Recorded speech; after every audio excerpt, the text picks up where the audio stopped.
깔때기라는 말이 있습니다. 깔때기가 뭔지 다들 아실 겁니다. 윗입구 부분은 넓게 벌어진 원뿔형이고 아랫부분은 좁아서 입구가 좁은 용기에 어떤 액체나 그런 곡물을 넣을 때 사용하는 기구입니다. 그런데 이 깔때기라는 말이 요즘은 또 다른 곳에 쓰이기도 합니다. 뭔가 이야기의 모든 주제가 하나로 귀결될 때 깔때기 또는 기승전 땡땡이라고 합니다. 예를 들어 한참 코로나 때 실내 운동이 어려우니까 저희 교육자들이 자전거를 열심히 또 탄 적이 있습니다. 얼마나 열심히 탔는지 무슨 얘기를 해도 자전거로 귀결이 되는 겁니다. 설교 얘기를 하다가도 설교를 잘하려면 건강해야 되고 건강하려면 자전거를 타야 된다. 음식 얘기를 하다가도 자전거 타다 먹는 음식이 제일 맛있다. 여행 얘기하다가도 자전거 여행이 그렇게 재밌다더라. 네, 이런 식이죠. 물론 잠깐 그런 거고 지금은 그렇지 않습니다. 그걸 뭐 자전거 깔때기라고 하기도 하고 기승전 자전거라고 말하기도 합니다. 또 어떤 집사님은 자녀의 이성 친구가 얼마나 마음에 안 드셨으면 모든 대화의 결론이 그래서 우리 딸이 걔를 만나면 안 된다로 끝나더라고요. 기승전 딸 남친 마음에 안 듦으로 끝나는 경우도 봤습니다. 사람들마다 자기 깔때기가 있는 것 같습니다. 어떤 사람은 기승전 주식, 어떤 사람은 기승전 부동산, 또 어떤 사람은 기승전 명품, 어떤 사람은 기승전 자녀 교육, 어떤 사람은 기승전 게임 등등 또 자기만의 어떤 깔때기가 있을 겁니다. 그만큼 한 사람이 무엇에 한 가지로 고도로 집중을 하면 모든 것을 그것과 관련시켜서 생각을 하고 결론 짓게 된다는 거죠. 오늘 말씀도 사실 모든 성경이 사실은 하나로 귀결되고 그 하나를 가리킨다는 것을 우리에게 말씀해 주고 있습니다. 성경도 사실은 깔때기라는 거죠. 기승전 이걸로 끝난다는 겁니다. 그 귀결이 너무나 중요하지 않겠습니까? 말씀을 찬찬히 한번 살펴보면서 도대체 성경이 뭘로 귀결되는지 우리가 보고 또 은혜 받는 시간 되기를 축복합니다. 오늘 본문 13절, 14절 말씀을 보면 안디옥 교회에서 파송된 바울과 바나바와 함께하는 이 선교팀들이 이제 처음 1차 선교 여행을 떠나죠. 제일 처음에 도착한 섬이 어디였죠? 구브로라는 섬입니다. 구브로라는 섬의 바보라는 지역을 떠나서 또 다른 지역으로 선교 여행을 이제 떠나는 모습을 볼 수 있습니다.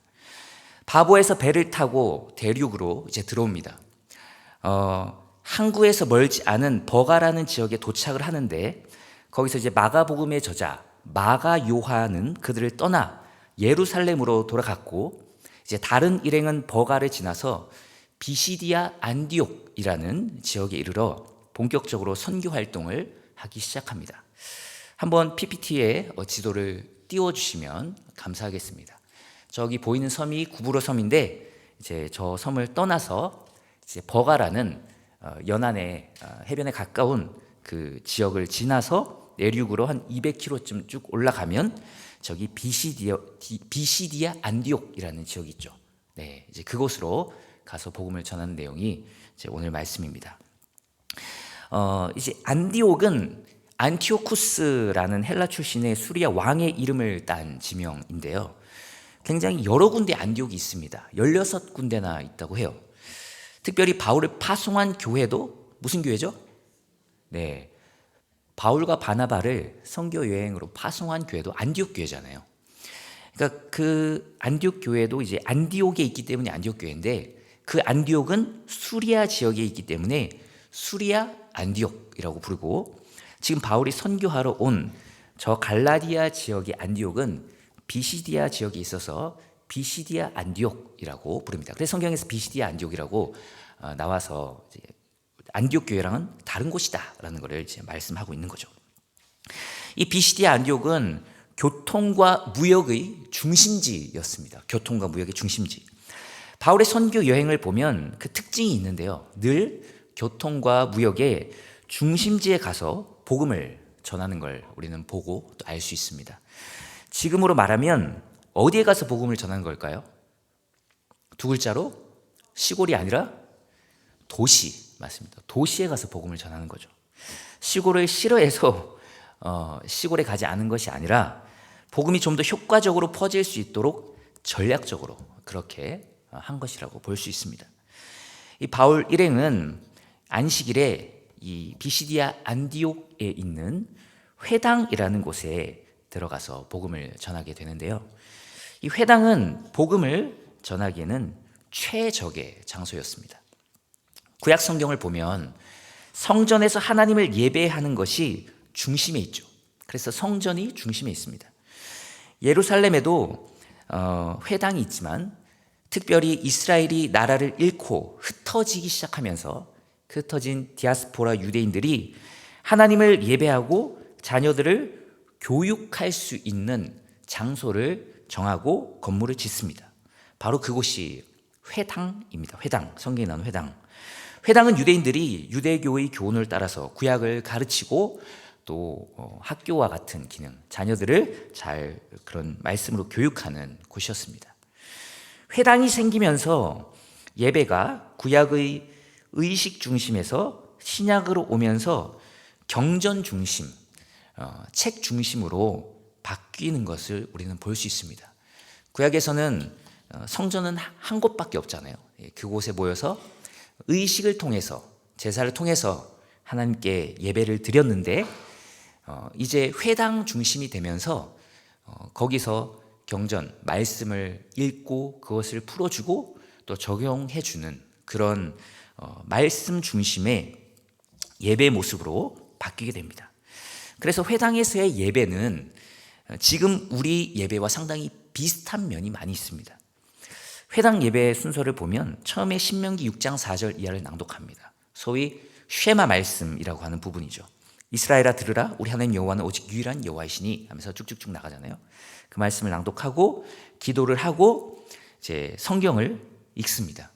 그 당시 이제 성경이라는 게 구약 성경이었겠죠. 이게 두루마리로 되어 있으니까 많지 않고 되게 귀했기 때문에 회당마다 이렇게 돌리면서 회람으로 봤을 것 같습니다. 이렇게 성경을 대표가 나와서 읽고 또 해석하고 적용하는 그런 우리 설교와 매우 유사한 그런 행위를 통해서 예배를 드렸고 그 마지막에 또 축도도 했다고 합니다. 오늘 말씀 15, 16절 말씀을 보면 처음에 이제 율법과 선지자의 글을 읽은 후에라고 표현이 되어 있죠.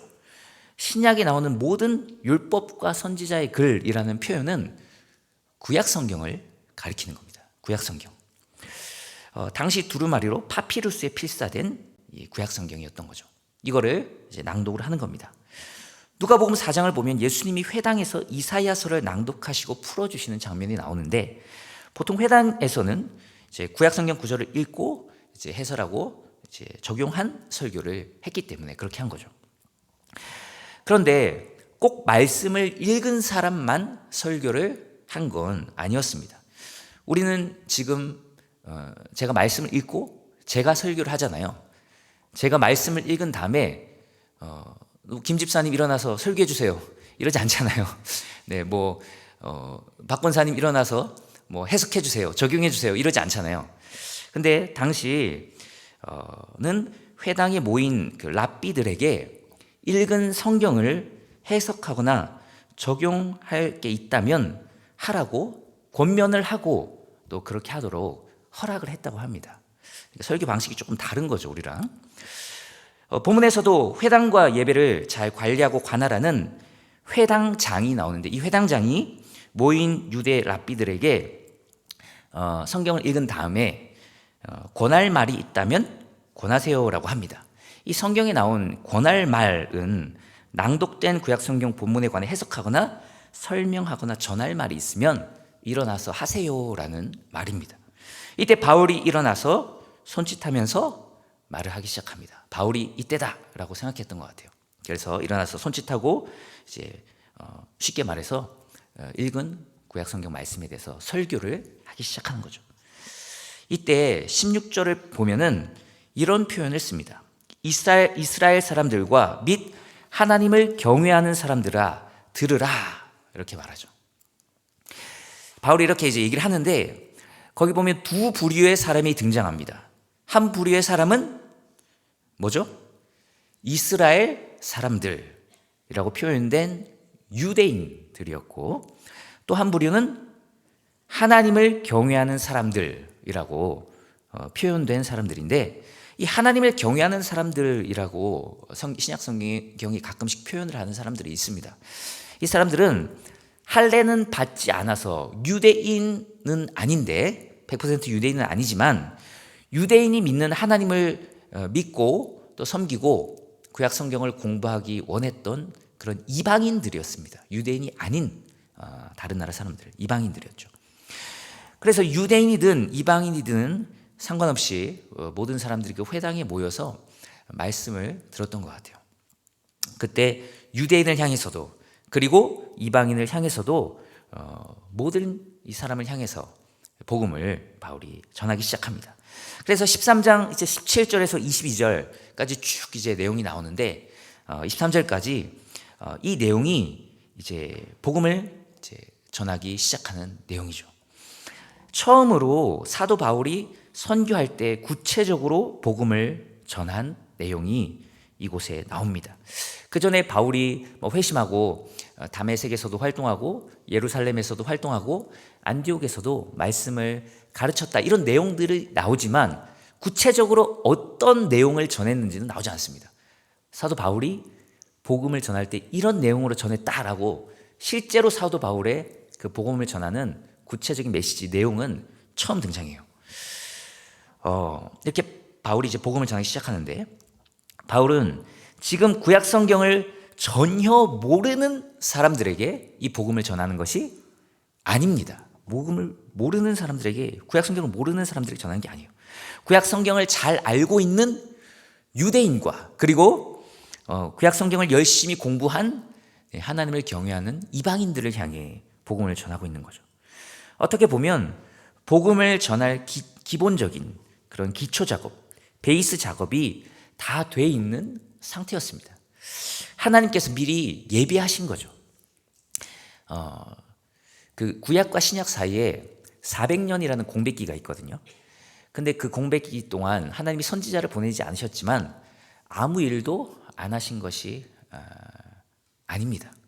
하나님은 로마라는 나라를 사용해서 그 당시 전 세계로 불리우는 그 유럽 땅 전역이 쉽게 이동될 수 있도록 길을 닦으셨어요. 사도 바울 한 사람이 그 한 생애 동안 얼마 안 되는 한 생애 동안 거의 그 모든 지역을 다 여행할 수 있었던 이유가 그리스 로마가 길을 아주 잘 닦아놨기 때문입니다. 그래서 모든 길은 로마로 통한다 그런 말도 있잖아요.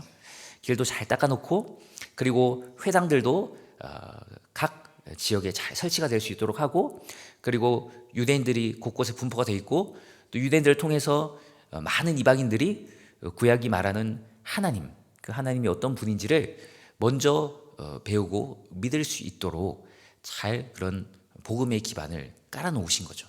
그래서 저희도 이제 새생명 전도 축제가 이제 코앞인데 복음을 전하고 이렇게 교회 오라고 하다 보면은 가끔 그런 경우를 보지 않습니까? 하나님이 다 예비해 놓으셨구나 그런 생각이 들어요.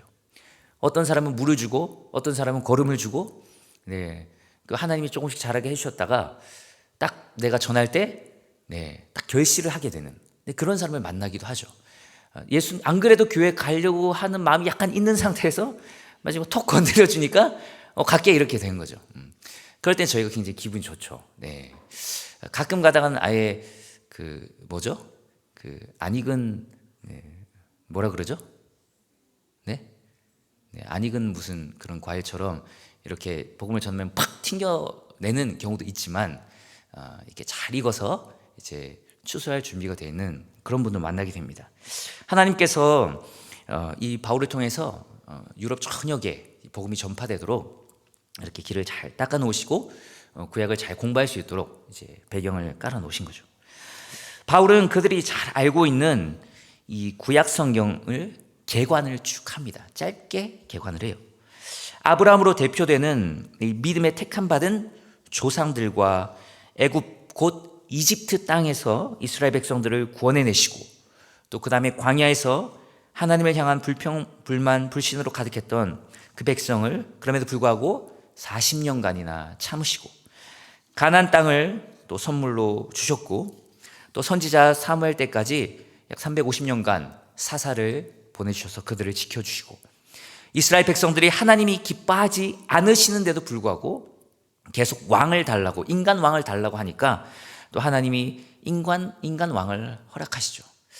사울을 주셨지만 패하시고 다시 다윗 왕을 주셨는데 이 다윗은 하나님의 마음에 어떤 자였다고 얘기하죠? 네, 맞는 자, 합한 자였다라고 말합니다. 그리고 다윗의 후손을 통해 구주를 보내주실 것이라고 말씀하셨다는 것을 전합니다. 이 바울이 전해요. 이 다윗 언약은 구약이 많이 등장하지만 실제로 시편과 특별히 사무엘하 7장을 보시면 다윗 언약의 내용이 아주 구체적으로 선명하게 기록이 되어 있습니다.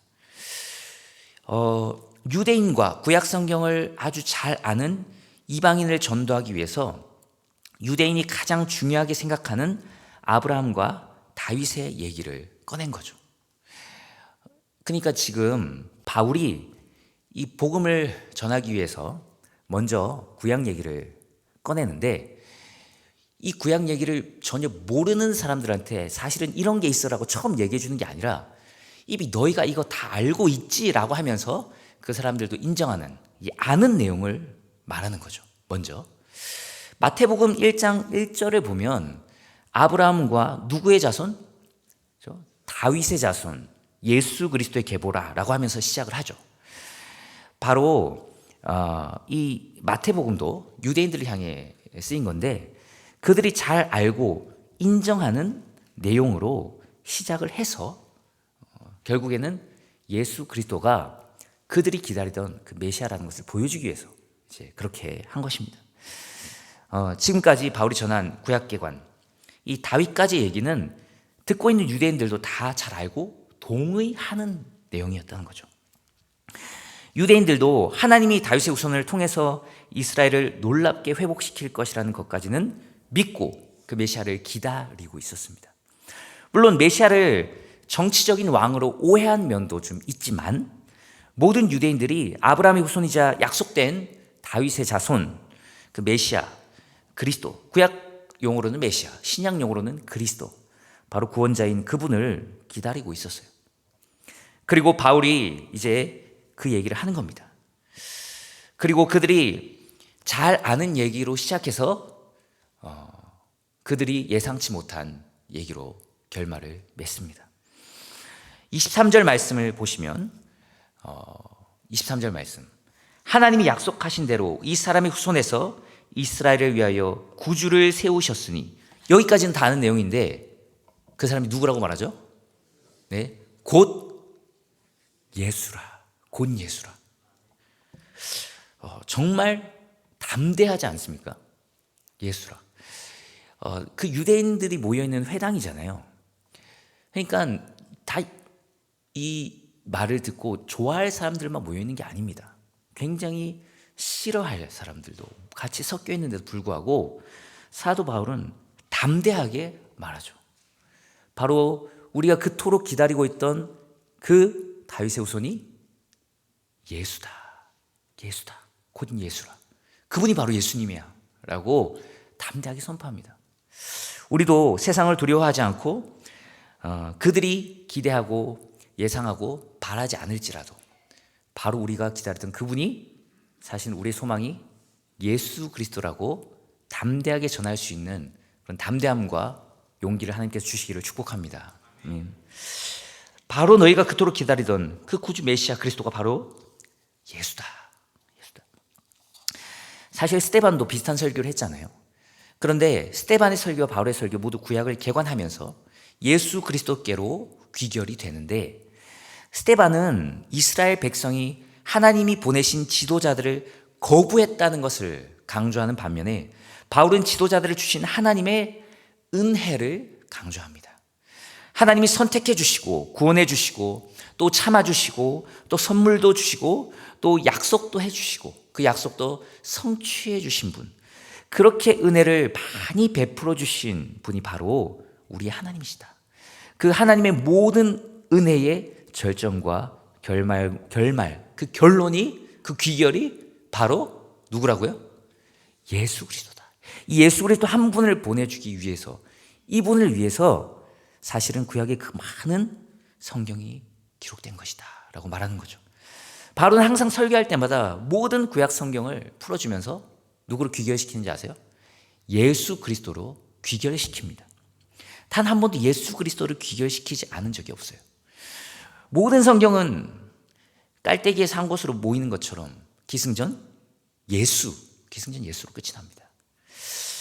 요한복음 5장 39절 말씀을 보면 우리 한번 같이 읽어볼까요? 시작. 너희가 성경에서 영생을 얻는 줄 생각하고 성경을 연구하거니와 이 성경이 곧 내게 대하여 증언하는 것이니라. 아멘. 이 말씀을 누가 한 걸까요? 요한복음이잖아요. 예수님 자신이 한 말입니다. 그리고 여기 나온 성경은 무슨 성경을 말하는 걸까요? 율법과 선지자의 글이라고 표현된 구약 성경을 말하는 거겠죠. 그 모든 구약 성경을 너희가 그곳에서 영생이 있는 줄 알고 탐구하고 연구하고 암송하고 묵상하고 그렇게 선포하는데 사실은 그 성경이 한 사람으로 귀결된데 그게 바로 나다라고 말씀하시는 거죠. 내가 바로 너희가 그토록 말씀을 연구하면서 기다리던 그 사람이다 라고 말씀하시는 겁니다. 그리고는 자신 안에만 영생이 있다고 선포하시죠. 바울은 예수님이 바로 우리가 그토록 기다리던 구원자시며 우리를 위해 십자가에서 죽으시고 부활하신 분이며 그분을 믿으면 우리가 구원을 얻는다고 담대하게 선포합니다. 그리고 그렇게 선포할 때 사람들은 두 부류로 나눠집니다. 기뻐하는 자들과 분노하는 자들로 나뉩니다. 복음의 말씀을 듣고 믿고 기쁨에 사로잡혀 또 말씀을 듣고자 하는 자들과 반대로 분노하고 분노에 가득 차서 바울과 그 선교팀 일행을 몰아내고 쫓아내는 자들로 나뉩니다. 우리가 복음을 애매하게 얘기하고 뭔가 이렇게 괜히 얘기를 꺼내면 이 얘기를 꺼내면 뭔가 사람들이 발끈할 것 같고 내가 뭔가 욕먹을 것 같고 그럴 것 같으니까 뭔가 애매모호하게 이렇게 복음을 설명하잖아요. 그러면은 사람들이 그렇게 기뻐하는 사람도 없고 분노하는 사람도 없습니다. 네. 그리고 윤리적인 얘기, 도덕적인 얘기 뭐 그런 얘기들만 하면은 분노하는 사람도 없고 그렇게 좋아하는 사람도 없습니다. 그런데 예수 그리스도의 복음 이거를 담대하게 선포하면 기뻐하는 자와 분노하는 자들로 나뉜다는 거죠. 기뻐하는 자와 분노하는 자들. 왜 그 분노하는 사람들은 그렇게 분노하면서 사람들이 선동하면서 이 바울과 선교팀을 몰아내고 있을까요? 바로 그들이 십자가에 못 박은 메시아 그리스도 그 예수님을 메시아로 그리스도로 인정하고 싶지 않았기 때문입니다. 회개하고 돌이키고 싶지 않았기 때문이죠. 그리고 그 십자가에 달린 메시아는 그들이 원한 정치적 메시아가 아니었기 때문입니다. 그들이 원한 그들의 이상형 메시아가 아니었기 때문이죠. 과연 우리가 원하는 메시아상 그리스도는 누구입니까? 우리를 최고의 자리에 올려주고 우리에게 경제적으로 큰 축복을 주고 건강을 주고 명품백을 던져주는 그런 메시아입니까? 어쩌면 성경이 말하는 메시아 예수 그리스도는 우리가 원하고 바란 그분이 아닐지도 모릅니다. 우리는 성경이 말하는 그 메시아 그 그리스도를 나의 그리스도로 나의 예수 그리스도로 영접하고 믿고 기뻐하는 은혜가 있기를 축복합니다. 우리는 성경의 복음을 듣고 믿고 기뻐하는 편에 서야 합니다. 우리의 자존심과 우리의 모든 종교적 야심 그리고 세상적 욕심을 내려놓고 예수 그리스도로 바라볼 수 있는 눈이 우리에게 열리기를 축복합니다. 우리의 인생의 깔때기가 예수 그리스도가 되기를 축복합니다. 우리 인생이 기승전 예수가 되기를 축복합니다. 기승전 예수가 되기를 축복합니다. 그분 안에서 우리는 구원받을 뿐만 아니라 그분 안에서 우리의 모든 문제가 해결될 줄 믿습니다.